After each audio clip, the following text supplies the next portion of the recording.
Hello again. I dare say that we have all noticed how popular the idea of being anti-racist has become since the death of George Floyd and the civil disturbances which followed both in this country and the United States. It is not just individuals who have taken up this rallying cry, it has been officially adopted by any number of organisations as well, both official bodies and private companies. They now declare their adherence to the concept of anti-racism. What is the problem with this? Surely we are all of us opposed to racism. What harm can there be in stating this publicly?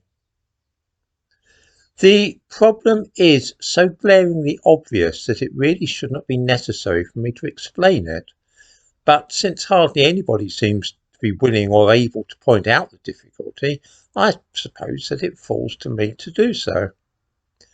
It really is very simple. If you are opposed to something, it is surely vital that you first understand the nature of what it is you are against. This seems to me to be a bare minimum requirement for anybody who asserts vociferously that he or she is anti-racist. This then is the crux of the matter, for the term racism has today come to include at least a dozen various different ideas, some of them loathsome, others debatable. Asking an opponent of racism, that is to say those who claim to be anti-racist, what they understand by racism will bring forth a different answer from every single person. This is because racism is not a single and coherent idea, so the idea of being opposed to it must inevitably be similarly incoherent. Let me try and explain what I mean by this. One type of racism might be defined as displays of overt racial prejudice. For example, at one time certain schools, universities and careers were barred to black people. This is certainly a form of racism. Nobody today, I think, would support the idea that a black person who gains high enough academic qualifications should be barred from, say, Harvard or Oxford universities. That would be monstrous and unjust. To that extent, it is probably fair to say that there are hardly any racists in either Britain or the United States. But what about those who opposed immigration to Britain and the United States? Such people are often accused of racism as well, but this is of course a very different matter. Not wishing for a black person living in one's country to be discriminated against is not the same as suggesting that any black person in the world should have the right to enter one's country and come and live in it. Also, of course, this feeling, the desire to limit or restrict immigration, is not applied only to black people. Those who feel this way frequently object just as strongly to Latin Americans or Eastern Europeans.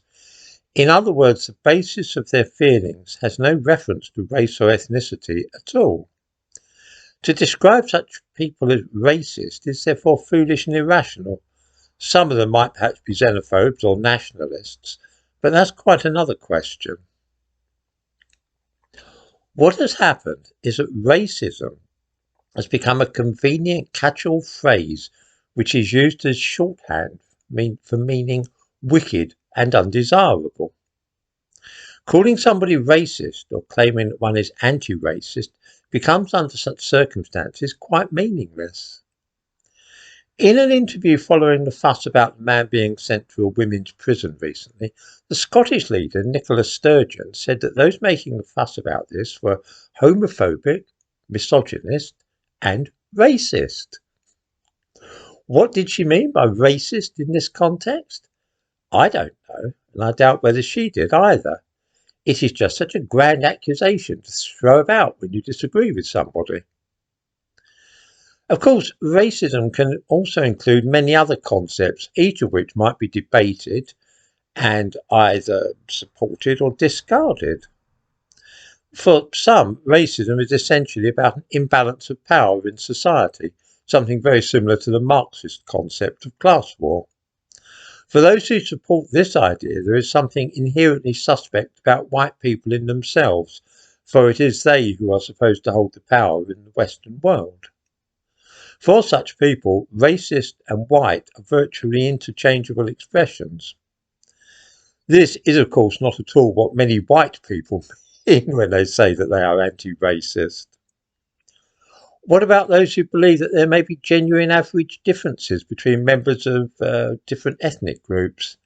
That some ethnicities might be more prone to schizophrenia or early onset Alzheimer's, or perhaps reach their gross motor milestones on average earlier or later than other groups. Are such people also racists? I am neither endorsing nor denouncing any of these ideas, you'll observe, merely noting that they are ideas and beliefs held by some people and that they are associated sometimes with the idea of racism. This then is why talking about anti-racism is a nonsense. Unless one has a very clear and well-defined idea of what racism actually is, then it is hardly possible to be opposed to it. And the truth is that you would be hard-pressed to track down even two people whose views and opinions on racism coincided in every particular. Unless you know what something is, it cannot really be sensible to be strongly against it. It is for this reason that I say that the concept of anti-racism is misguided and incoherent.